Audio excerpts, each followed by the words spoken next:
ज्येष्ठ नागरिक असतील, अगदी लहान मुलं असतील, सर्वांनाच या ठिकाणी जे आहे ते अश्रू अनावर झाले होते. तिच्या आईची तर खूप या ठिकाणी बिकट अवस्था होती. त्यांना लो बीपीचा त्रास होता आणि या ठिकाणी जेव्हा ते पार्थिव ठेवण्यात आलं त्यावेळेला ती माऊली हंबरडा फोडून या ठिकाणी जी आहे ती रडत होती आणि त्यांचं जे बीपी आहे ते सुद्धा या ठिकाणी लो झालं होतं. त्यांना त्या ठिकाणी थोडीशी चक्कर आली होती. अशा प्रकारचं दुःखद वातावरण आहे ते या ठिकाणी होतं आणि अगदी जड अंतःकरणाने ही माऊली जी आहे ती आपल्या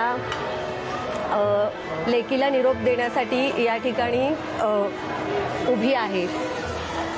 आपण बघतोय की अजूनही या ठिकाणी रडण्याचा आवाज येतोय. तिच्या मैत्रिणी असतील, घरातले असतील, नातेवाईक असतील, तिचा पूर्ण जे सहकारी होते ते सर्व या ठिकाणी जे आहे ते उपस्थित झालेले आहे. खूप अत्यंत म्हणजे इथली जी परिस्थिती होती ती मी तुम्हाला शब्दामध्ये सुद्धा अक्षरशः सांगू शकत नाही आहे. त्या आईची काय अवस्था या ठिकाणी झाली होती.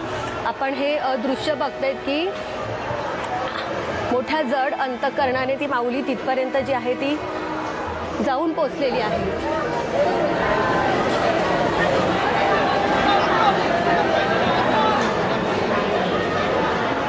रोशनीचं पार्थिव जेव्हा या ठिकाणी दाखल झालं त्यावेळेला शेजारचे असतील, नातेवाईक असतील जमा झाले. कारण आत्ता आठवडा उलटून गेला आहे पण तिचं पार्थिव त्यांच्या नातेवाईकांच्या ताब्यात मिळत नव्हतं. DNA सॅम्पल जे आहेत ते जुळत नव्हते.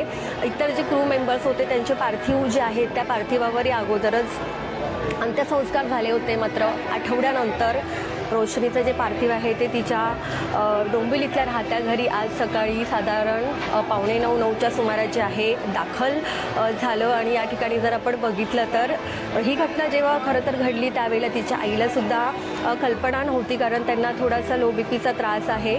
मात्र त्यांना खरी परिस्थिती कळली आणि त्यानंतर त्या आईची काय अवस्था झाली असेल ते आपण त्याची कल्पनाही करू शकत नाही. मात्र आत्ताचं जे चित्र आपण बघतोय की रोशनीचा जो आहे तो अंतिम प्रवास जो आहे तो या ठिकाणी सुरू झालेला आहे. सर्व कर्मचारी असतील, नातेवाईक असतील, तिच्या ओळखीतले असतील, शेजारचे असतील, ते सर्व या ठिकाणी जमले होते आणि आपल्या लेकीचं 27 वर्षाच्या लेकीचं पार्थिव बघून त्या आईला काय वाटलं असेल याची आपण या ठिकाणी कल्पना करू शकत नाही आहे. मात्र आता ती माऊली आपल्या लेकीला शेवटचा निरोप देण्यासाठी जी आहे ती पुढे गेलेली आहे. आणि आपण आत्ता ज्या ठिकाणी उभं आहोत ती उमिया बिल्डिंग आहे. उमिया बिल्डिंगच्या खालीच मी या ठिकाणी उभी आहे आणि अजूनही आपण ऐकतोय की या ठिकाणी बिल्डिंगमधून सुद्धा रडण्याचे खरं तर या ठिकाणी जे आहे ते आवाज येत आहेत.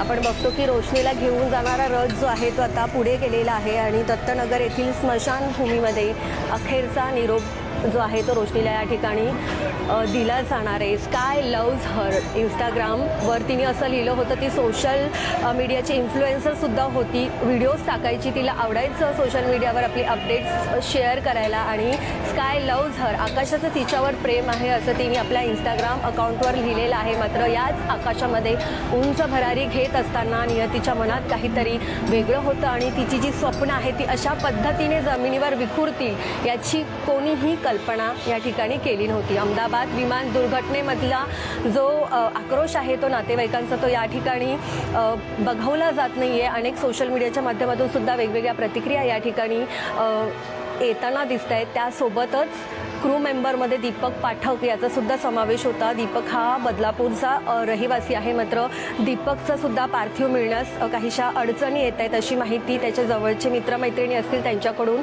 देण्यात आलेली आहे. आपण या ठिकाणी बघितलं की मोठ्या जड अंतःकरणाने रोशनीला शेवटचा निरोप या ठिकाणी आहे जो देण्यात आलेला आहे. तिची आई या ठिकाणाहून तिला निरोप देऊन परत आपल्या घराकडे परतताना दिसते.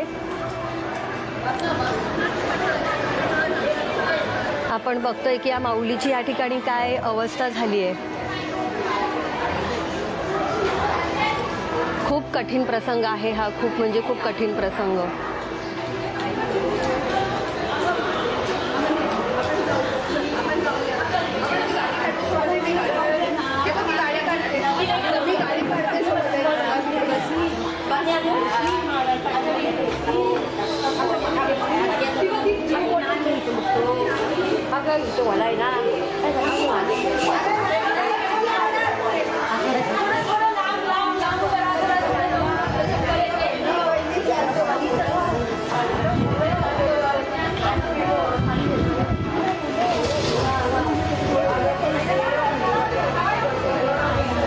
आपण शकतो या ठिकाणी रोशनीच्या आईची जी आहे ती काय अवस्था झालेली आहे, मन हेलावून टाकणारं असं हे चित्र आहे.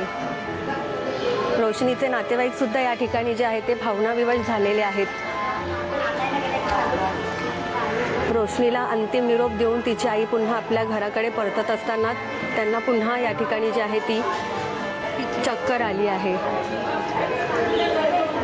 नऊवारी साडीमध्ये ज्या बसल्यात ती रोशनीची आजी आहे. खरं तर आजीचा आपल्या नातवंडावर खूप जीव असतो.